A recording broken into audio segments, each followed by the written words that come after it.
You ask Tiger to solve. This deals with linear equations with one unknown. The final result is x equals 2. Let's solve it step by step.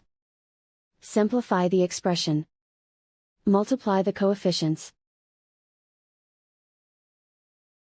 Expand the parentheses. Multiply the coefficients. Simplify the arithmetic. Group all constants on the right side of the equation. Subtract 4 from both sides. Simplify the arithmetic.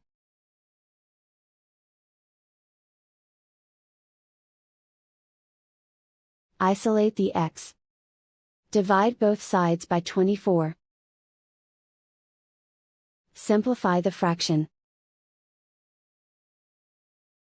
Find the greatest common factor of the numerator and denominator.